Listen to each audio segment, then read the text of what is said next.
जय बोलो देवादिदेव 1008 श्री भगवान महावीर स्वामी की जय जय जय। अहिंसा परमो धर्म की जय जय जय। परम पूज आचार्य गुरुवर श्री विद्यासागर जी महाराज की जय जय जय। परम पूज मुनिवर श्री प्रमाण सागर जी महाराज की, परम पूज मुनिवर श्री विराट सागर जी महाराज की जय जय जय। मुनि संघ की जय।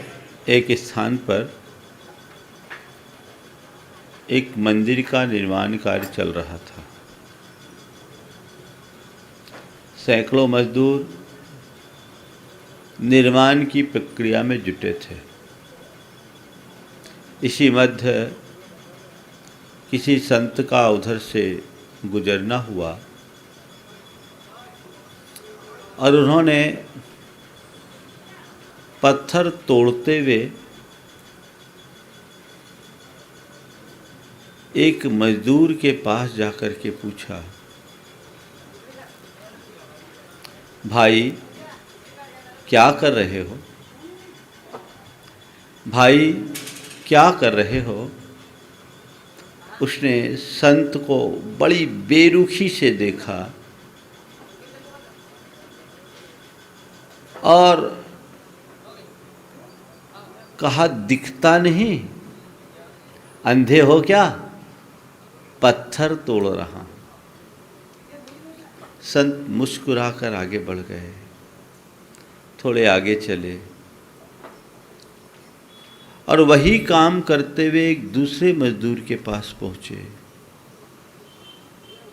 उसके पास खड़े होकर के पूछा, भाई क्या कर रहे हो? उसने बड़ी मायूसी के साथ संत को देखा और बेबसी और लाचारी भरे शब्दों में कहा, पेट पाल रहा हूं। संत मुस्कुराकर आगे बढ़ गए और थोड़े आगे बढ़ने पर उन्हें एक तीसरा मजदूर वही काम करता हुआ दिखा, जो काम करते करते मुख से कुछ गीत भी गुनगुना रहा था। उसके मुद्रा में बड़ी प्रसन्नता झलक रही थी। संत उसके निकट पहुंच करके पूछे कि भैया क्या कर रहे हो? भाव विभोर होकर उसने कहा, मंदिर बना रहा हूं, भगवान का मंदिर बना रहा हूं। क्रिया एक है, दृष्टि अलग अलग है। यथार्थ देखा जाए तो तीनों ही मंदिर बनाने की प्रक्रिया में लगे थे, लेकिन एक पत्थर तोड़ रहा था, दूसरा पेट पाल रहा था और तीसरा मंदिर बना रहा था। हम आप सबको जीवन मिला है, हम जीवन जी रहे हैं, सभी अपने अपने तरीके से जी रहे हैं, पर थोड़ा हमें थम कर विचार करके देखने की ज़रूरत है कि हम कैसे जी रहे हैं। कहीं ऐसा तो नहीं है कि हम पत्थर तोड़ने की तरह जी रहे हैं, या केवल गुजारे के लिए ज़िंदगी गुजार रहे हैं, या हमारे भीतर किसी मंदिर का निर्माण हो रहा है। कहाँ हैं हम? ये हमें विचारना है।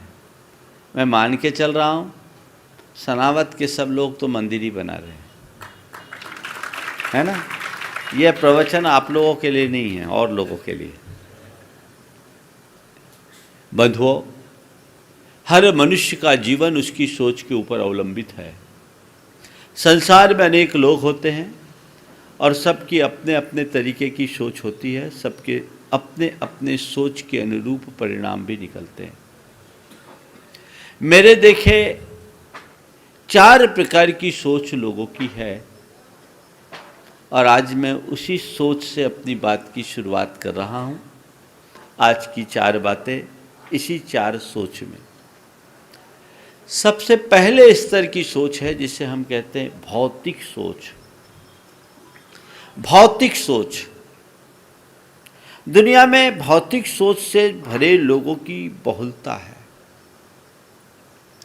बहुत सारे ऐसे लोग हैं जिनका एक ही मकसद है, खाओ पियो मौज करो।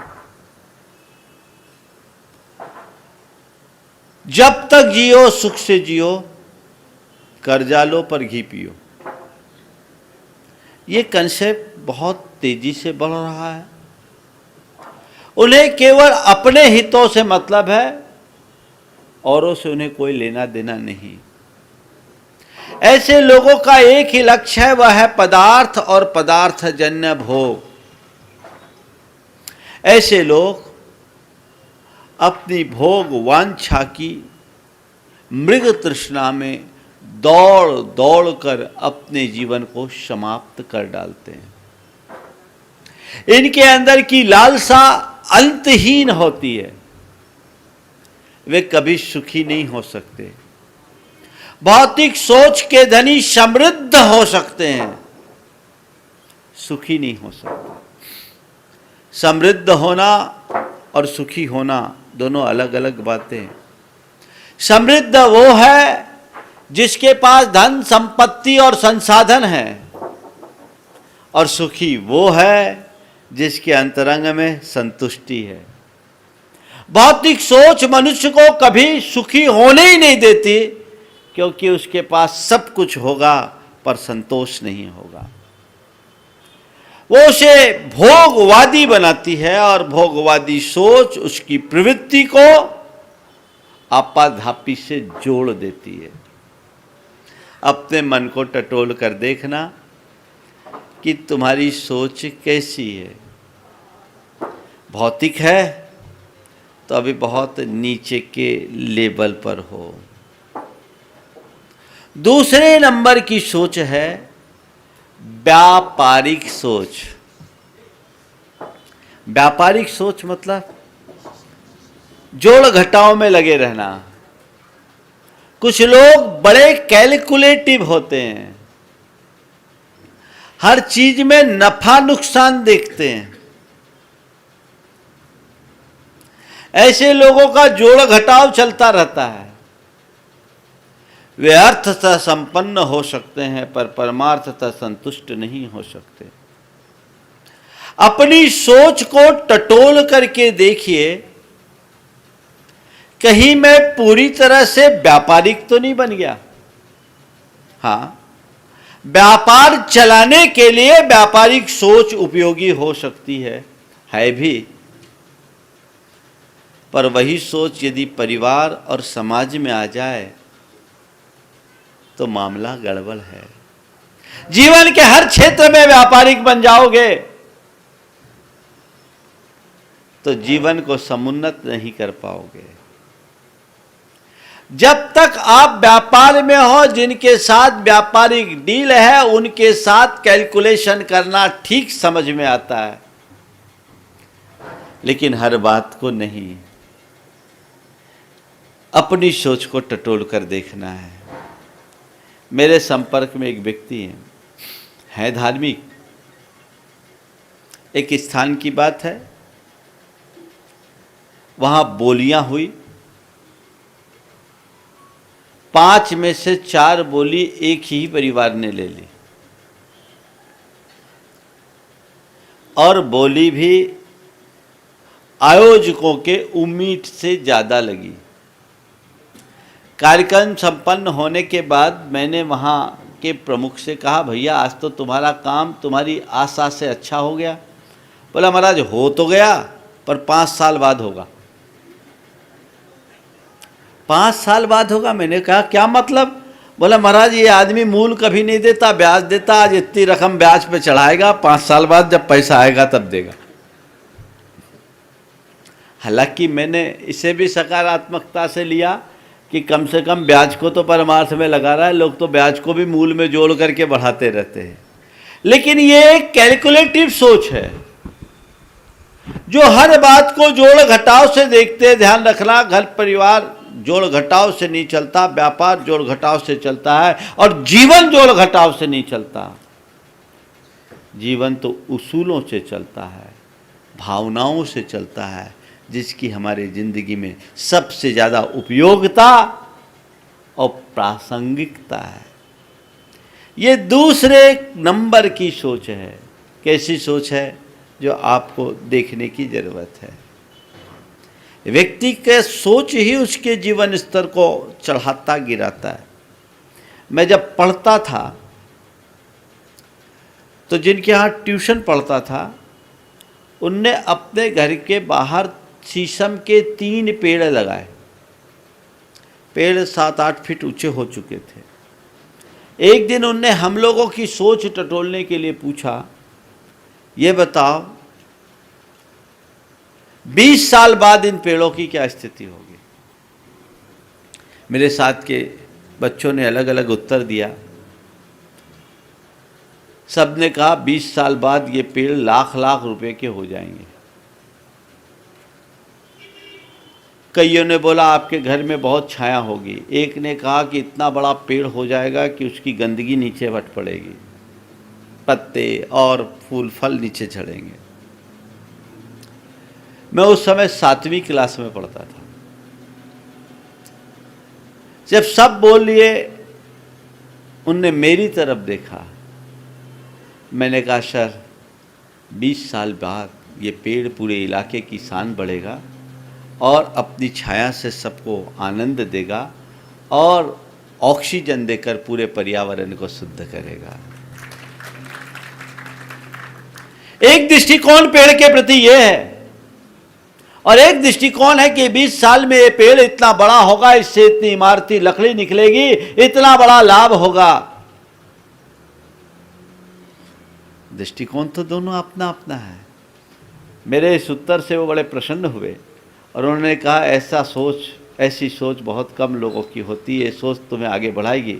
उस समय ना मुझे पता था ना उन्हें पता था, लेकिन ये बात सच है, मनुष्य की सोच ही उसके जीवन को ऊंचा उठाती है। आपकी सोच कैसी है? हर चीज में व्यापार लगाओगे तो जीवन में कभी सफल नहीं होगे। व्यापार के लिए व्यापारिक बुद्धि रखो, पर जीवन के हर क्षेत्र में व्यापार मत बनाओ। एक बार एक जगह बोली लगी। एक आदमी ने 5 लाख रुपए की बोली ली। लोगों ने उन्हें बधाई दी। उसका एक मित्र था जो उसकी हैसियत को जानता था। अकेले में उससे पूछा, भैया इतनी बड़ी बोली तुमने काहे ले ली? बोले तुम्हें पता नहीं, 5000 लोगों के बीच मैंने 5 लाख की बोली ली। लोग मुझे 5 करोड़ का आसामी तो मानेंगे। हमारे बेटियों का संबंध होना, हमारे घर अच्छा रिश्ता आएगा, बेटों का संबंध होना अच्छा रिश्ता आएगा। अब दिख रहा है धार्मिक, पर कर रहा है व्यापार। कई लोग हैं बड़ा गुना भाग लगाते, हर चीज में पहले देख लेते कि इसका रिटर्न क्या आएगा। गिव एंड टेक की जो प्रवृत्ति विकसित हुई है वो इसी व्यापारिक सोच का परिणाम है। हर चीज में लाभ देख करके आगे बढ़ने की बात बहुत अच्छी नहीं है। व्यापार में लाभ नुकसान देखो, घर परिवार में अच्छा और बुरा देखो। प्रॉफिट एंड लॉस और गुड एंड बैड, ये दोनों अलग अलग चीजें हैं, दोनों विचारणीय। जब व्यापार के लिए बैठो, अपने दफ्तर में बैठो, अपने दुकान में बैठो, तो वहाँ अच्छा बुरा बाद में देखना, पहले प्रॉफिट और लॉस देखना। लेकिन घर परिवार की जब बात आती है तो वहाँ पर नफ़ा नुकसान नहीं, अच्छे और बुरे की बात सोचनी चाहिए। तीसरे नंबर की सोच है व्यवहारिक सोच। व्यवहारिक सोच मनुष्य के जीवन व्यवहार को बहुत संयत और संतुलित बनाती है। ऐसे लोग दूसरों के हिसाब से अपना जीवन व्यवहार देखते हैं।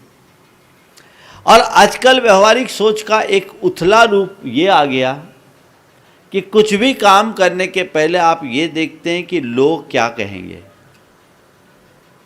ये व्यवहारिक सोच बन गई है।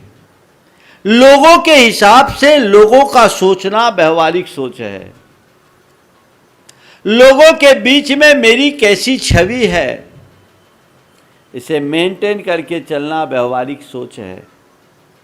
हालांकि ये सोच व्यवहारिक जगत में मनुष्य को काफ़ी कुछ सफलता प्रदान कर देती है।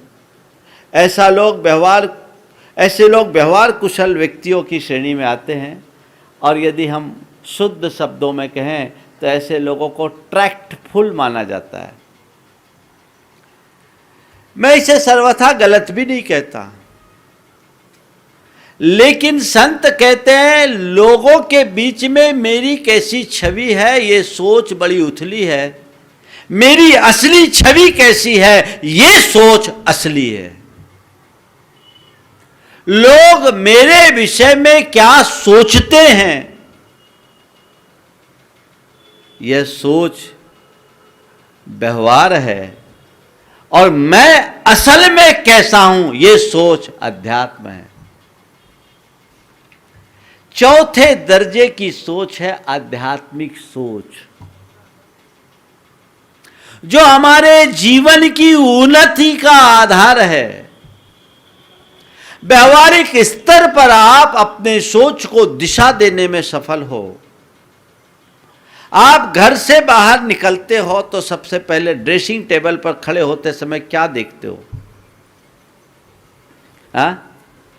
मेरा लुक कैसा है ना?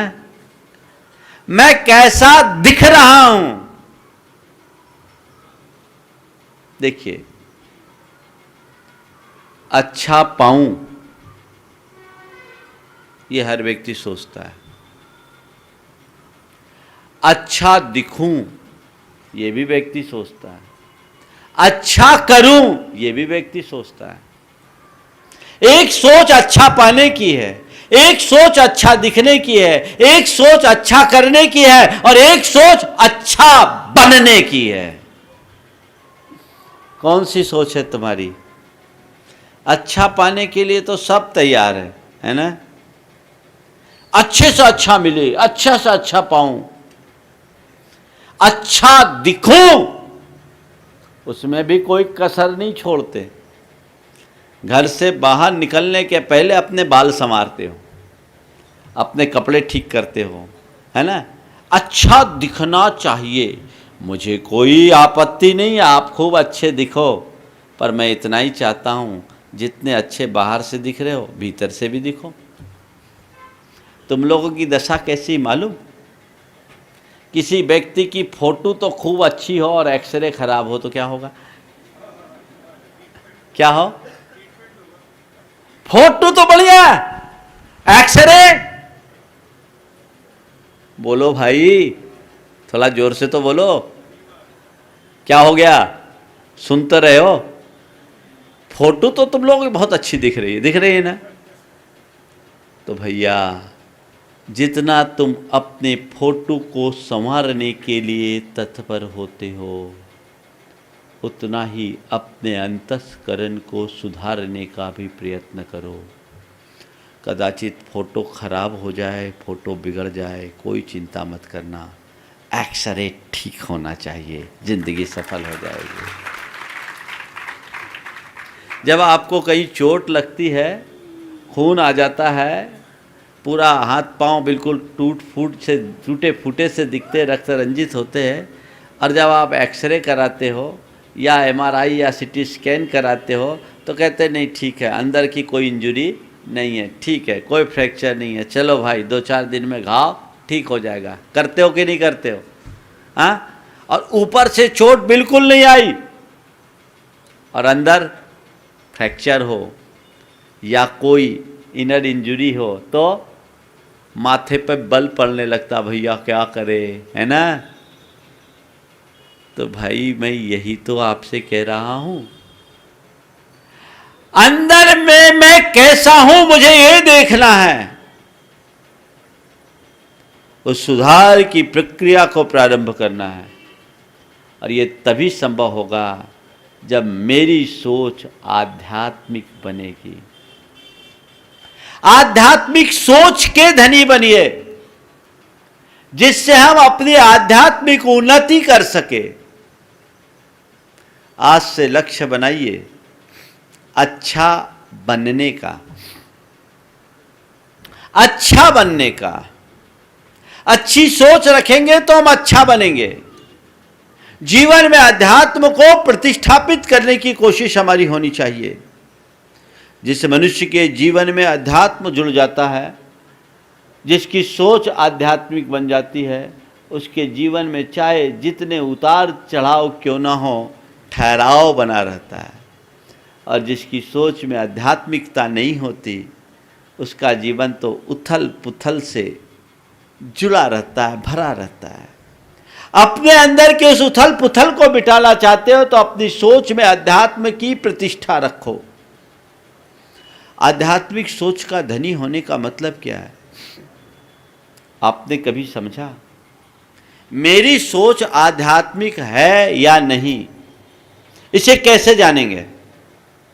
कसौटी बता दूं? हाँ, ऐसे लोग तो अपने आप को आध्यात्मिक ही मानते हैं, लेकिन मेरी सोच आध्यात्मिक है या नहीं, इसे जानने के लिए 4 बातें आज आप सबको दे रहा हूं। और वो 4 बातें यदि तुम्हारे जीवन में उद्घाटित हो गई तो जिंदगी में कभी भी तुम दुखी नहीं होगे। सबसे पहला, जिस मनुष्य की सोच आध्यात्मिक होती है वो संयोगों को नश्वर मानता है। पहली बात क्या है? संसार के सारे संयोगों को नश्वर, संसार की नश्वरता का बोध तुम्हारे अंदर है। तुम्हारा शरीर, तुम्हारी संपत्ति, तुम्हारा ये ठाट बाट, तुम्हारा ये धन वैभव कितने दिन का है? कितने दिन का है? जिनके पीछे तुम रात दिन लगे रहते हो, जिनके पीछे तुम पागल होते हो, जिनके संरक्षण और संवर्धन में अपना सारा समय और शक्ति खपाते हो, वो कितने दिन की? बोलो। हाँ, कोई गारंटी नहीं है, लेकिन फिर भी उसकी गारंटी में लगे। जिस व्यक्ति की सोच आध्यात्मिक होती है वो सोचता है भाई ठीक है ये मेरे पास है, जब तक मैं इनका उपयोग कर लूं, लेकिन ये कब तक टिकेंगे इनका कोई पता नहीं है। पहली बात, ये नश्वर हैं। जब तक समय अनुकूल है सब साथ है, समय बदलते ही सब कुछ बदल जाएगा। इनमें अभिमान और आसक्ति दोनों मेरे अज्ञान की परिणति है। किसका अभिमान करूं, किसकी प्रति में आसक्ति रखूं, सब पल में विलीन होने वाला है। ये बात अंदर बैठनी चाहिए। आप लोग इस बात को मानते तो हो, पर कब? जब किसी दूसरों को उपदेश देना हो तब, है ना? खुद पर बीतती है तब सब भूल जाते हो। संत कहते हैं अंदर से ये बात गहरे में बैठ जानी चाहिए, गहरे में बैठ जानी चाहिए, ताकि हम अपने जीवन के मूल को समझ सके, जीवन के मर्म को समझ सके और उसी अनुरूप अपने जीवन को दिशा दे सके, गति दे सके। ये प्रयास हमारा हो। हमने सबको शाश्वत मान रखा है, जबकि कुछ भी स्थायी नहीं है, टिकाऊ नहीं है। अगले श्वास का भी भरोसा है।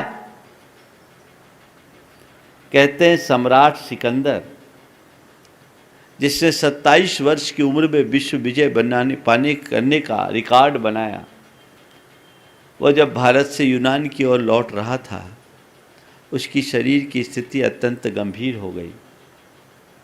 उसने अपने परिचारकों से कहा कि भैया मेरी एक दिली तमन्ना है, किसी तरह मुझे मेरी माँ से मिला दो। मैं अपनी माँ से बहुत मोहब्बत करता हूँ, मेरी माँ से मुझे मिलने तक मुझे बचा लो। लोगों ने कहा सम्राट, आपके शरीर की स्थिति इतनी गंभीर है कि आपकी माँ तक आपको ले जाने की गारंटी नहीं ली जा सकती। सिकंदर ने कहा मेरी माँ तक मुझे नहीं ले जा सकते तो कोई बात नहीं, माँ के यहाँ आने तक मुझे बचा लो, मैं तुम्हें अपना आधा साम्राज्य दे दूंगा।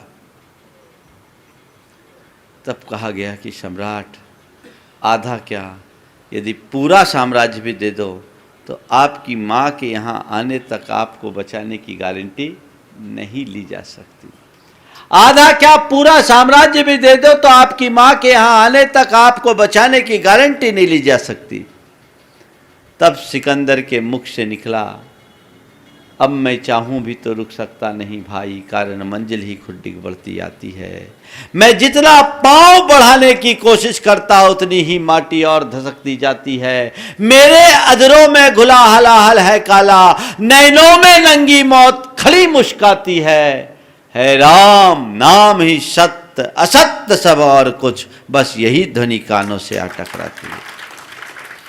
उसने कहा, धिक्कार है संपदा और साम्राज्य को, जिसके पीछे मैंने अपने जीवन की सारी सांसें खपा दी। आज उन्हें दांव पर लगाने के बाद भी वो मुझे चंद सांसों के लिए बचाने में समर्थ नहीं है। काश मुझे इसका पहले पता लग जाता। उसने कहा, मैं मरूंगा, मुझे मरने का कोई गम नहीं, बस तुम सबसे एक निवेदन है कि जब मैं मरूं और मेरे मरने के बाद तुम लोग मेरा जनाजा उठाओ तो एक काम करना, मेरे दोनों हाथ जनाजे से बाहर निकाल देना।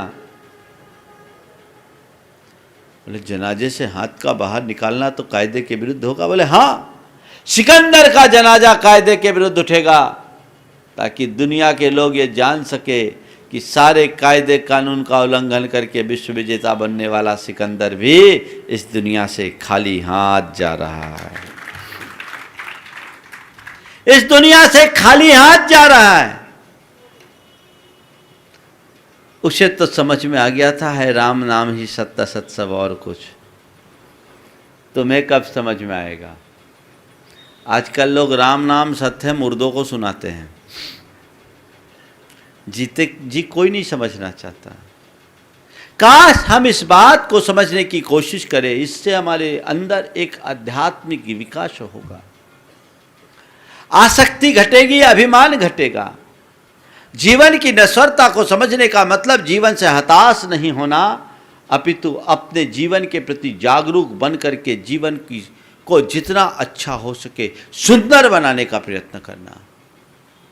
तो पहली बात, जीवन की नश्वरता को समझे। दूसरी बात, कर्म के सिद्धांत पर विश्वास करे। मेरे पास जो भी संयोग है वो मेरे अधीन नहीं है। किसके अधीन है? बोलो। हाँ, कर्मों के अधीन है। विश्वास है पूरा, तो फिर इतने हाथ पांव क्यों मारते हो? हाँ, पूरा विश्वास नहीं है। बस ये तो आप लोगों के सामने कह देते हैं महाराज। अंदर से विश्वास रखो, जीवन में कभी दुखी नहीं होंगे। हम पुराण पुरुषों के जीवन चरित्र को पलट करके देखें, जिनके जीवन में इतने बड़े बड़े झोंके आए लेकिन वे रंच मात्र विचलित नहीं हुए।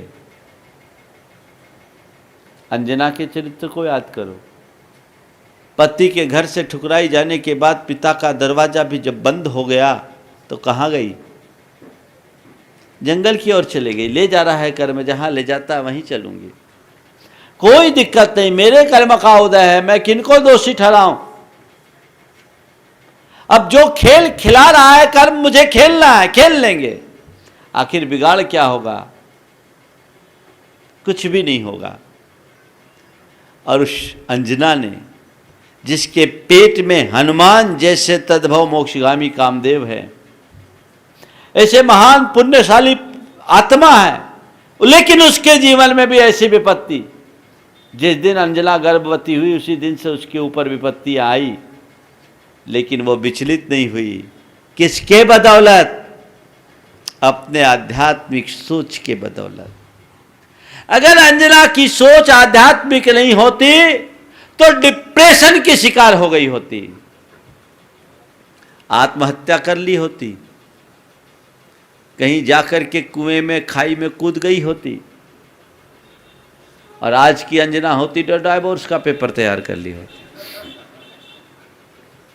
लेकिन वो अंजना जिसके अंदर अध्यात्म था, वो जानती थी कि ये तो केवल निमित्त बन करके आए हैं, असली वजह तो मेरा कर्म है, और इस कर्म को मैं हंस करके भी भोगूंगी तो भोगूंगी और रो करके भी भोगूंगी तो भोगूंगी। अगर रो करके भोगूंगी तो कर्म बंधेंगे और हंस करके भोगूंगी तो कर्म कटेंगे। मुझे कर्म बांधना नहीं, कर्म काटना है, ये सोच उसके अंदर थी।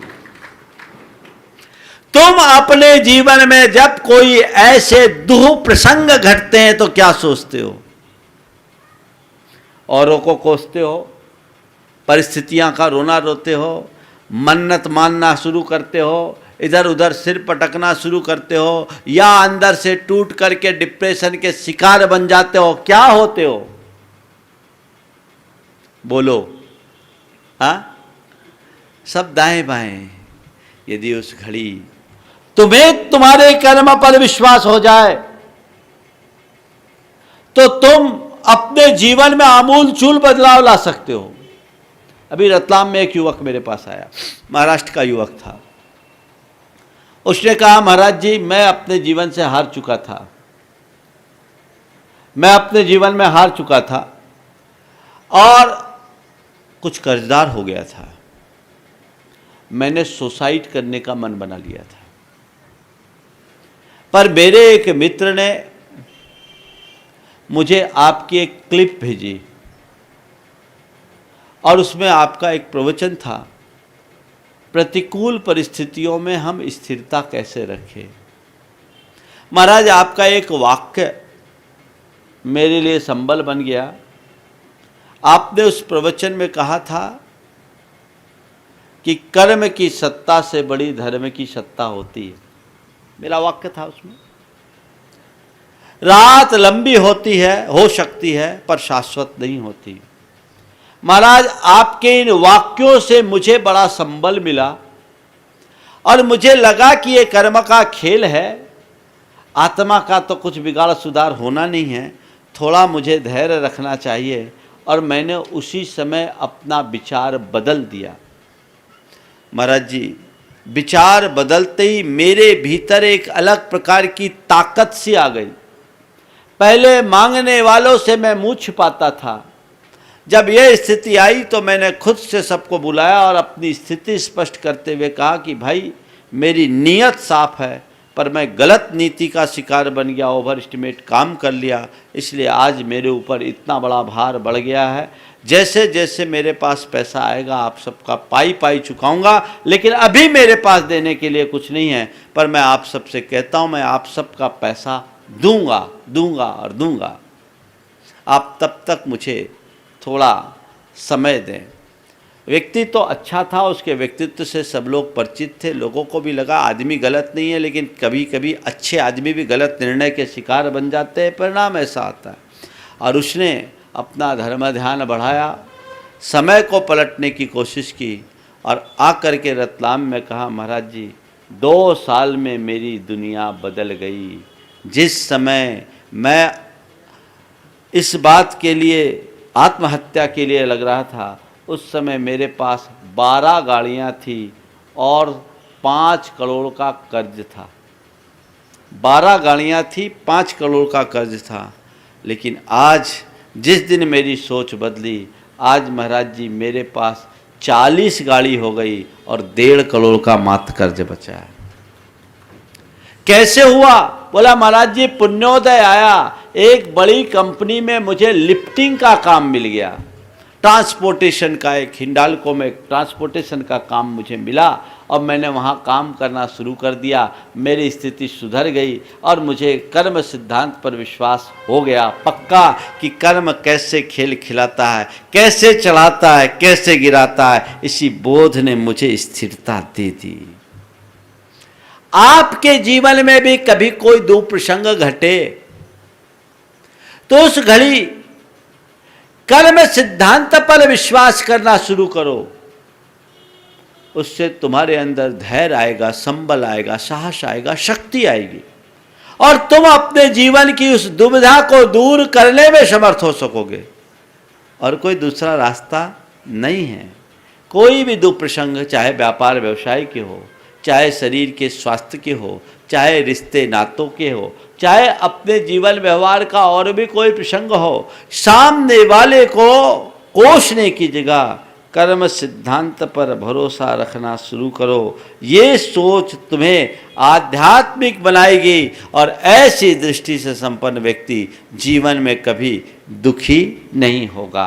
तो ये हमारी सोच में आए, कर्म सिद्धांत पर विश्वास, विधि के विधान पर विश्वास लेकर के चलना शुरू कीजिए। देखिए जीवन में कितना बड़ा बदलाव आता है। और नंबर 3, निमित्तों की तरफ देखना बंद करें। निमित्तों की तरफ हम ज़्यादा देखते हैं, अरे उसने ऐसा करा दिया, उसके कारण ऐसा हो गया, उसके कारण ऐसा हो गया। हम हमेशा निमित्तों को कोसते हैं, जबकि हकीकत ये होती है कि हमारे जीवन में घटित प्रसंगों के पीछे सामने वाला जो दिखता है वो तो एकमात्र माध्यम बन करके आया है, उसका असली कारण कोई और है।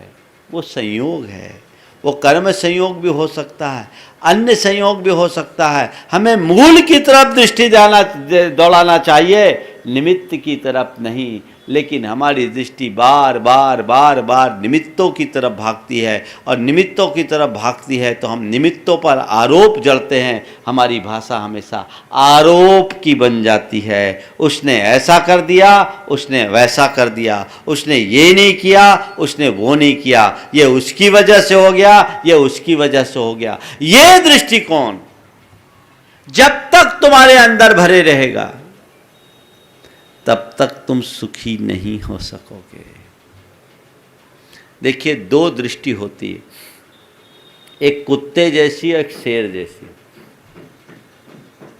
कुत्ते पर कोई पत्थर मारता है तो कुत्ता पत्थर की तरफ भागता है ना, अनुभव होगा। और शेर पर कोई गोली चलाता है तो शेर चलाने वाले की ओर लपकता है ना, है ना। अब थोड़ा देखो तुम्हारी दशा क्या है, तुम पत्थर की तरफ भागते हो या गोली की तरफ? हाँ, तो मार खाते हो। जब तक वो पत्थर की तरफ भागता है तो 2-4 पत्थर उस पर और पड़ जाते हैं। बस निमित्तों की तरफ भागना यानी कुत्ते की भांति पत्थर की तरफ भागना, और अपने उपादान को पहचानना यानी शेर की तरह गोली चलाने वाले की तरफ देखना और ये सोचना वो तो केवल निमित्त बन करके आया है, उसे क्या कोसना, वो तो एक निमित्त मात्र बन करके आया है। जीवन में स्वतः सहजता आ जाएगी और उसका एक अलग आनंद, उसकी एक अलग अनुभूति होगी जिसकी कोई कल्पना नहीं कर सकता। एक दृष्टिकोण अपने भीतर विकसित करने भर की देर है। आप थोड़ा हिसाब लगाना, सुबह से शाम होती है तुम्हारी भाषा कैसी होती है, आरोप की रहती कि नहीं रहती? आरोप और प्रत्यारोप, इससे क्या मिलता है? शांति नहीं। अगर तुम्हारे अंदर आध्यात्मिकता आएगी तो तुम्हारी सोच में एकदम सरलता होगी। ठीक है, कुछ हुआ है तो भी तुम उसे उसी रूप में लोगे। निमित्त को आरोपित करने की जगह निमित्त को सुधारने का प्रयत्न करोगे, निमित्त को जुटाने का प्रयत्न करोगे। आरोप लगाने से कुछ नहीं होगा। और चौथी बात जो एक आध्यात्मिक सोच के धनी की बात है, वह है कर्ता बुद्धि से मुक्त होना। कर्तृत्व के अहंकार से अपने आप को बाहर निकालो। कोई भी कार्य हो रहा है तो मैं कर रहा हूं, ये नहीं, मैं तो केवल निमित्त हूं। मैं कार्य का घटक हूं, जनक नहीं हूं। जब तक मेरे अंदर ये बुद्धि रहेगी कि मैं करता हूं, मेरे अंदर का अहंकार मुझे भीतर से उद्वेलित करता रहेगा, जो मेरे जीवन को दुखी बनाता है। वस्तुतः मनुष्य औरों के कारण दुखी नहीं होता, अपने अहंकार, अज्ञान प्रेरित अहंकार के कारण दुखी होता है। ठीक है, मेरे निमित्त से कोई अच्छा हो, लोग उसे अच्छा कहे और उसका श्रेय मुझे दे, यह संभव है। लेकिन उससे मैं अभिमानी बनूं, ये मेरा अज्ञान है। उसका अभिमान मत करो, ठीक है, जो हो गया सो हो गया। ये दृष्टिकोण अपने भीतर विकसित करो। तो महाराज क्या सबको छोड़ दूं? छोड़ने की बात मैं नहीं कर रहा हूं, केवल उनमें जो अपनी पकड़ की बुद्धि बनी है उस बुद्धि को छोड़ो, तो तुम्हारा जीवन निहाल होगा। अपने आप को आध्यात्मिकता से सराबोर कर पाओगे और अपने जीवन की दिशा सुनिश्चित कर सकोगे, और कोई दूसरा रास्ता नहीं है। तो हमारे भीतर वो अध्यात्म का आविर्भाव हो, आध्यात्मिक दृष्टि विकसित हो, जिससे मैं अंतर्मुख होकर के अपने भीतर के सारे समाधान जुटा सकूं और जीवन में व्यापक बदलाव ला सकूं। ये प्रयास हमारा होना चाहिए। तो सोच हमारे जीवन को उन्नत करती है, सोच से हमारे जीवन का पतन होता है। हम अच्छे सोच के धनी बनकर अपने जीवन को समुन्नत बनाने का सत्प्रयास करें। इस भाव के साथ आज पहला दिन है, सोच हमारी ठीक बननी चाहिए। अच्छी सोच होगी तो हम अच्छे बनते जाएंगे और अपने जीवन को आगे बढ़ाएंगे। कल 2 व्यक्तियों को बुलाया था, आज 2 बच्चे आगे आ जाओ, 2 बच्चे आ जाओ।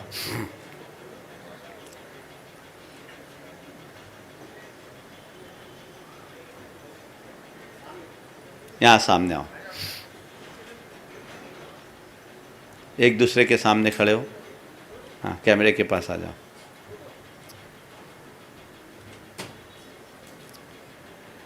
अंग्रेजी में कुत्ते को क्या बोलते बेटे? डॉग। डॉग की स्पेलिंग क्या होती है? उधर देख के बोलो। माइक दो तो थोड़ा इनको।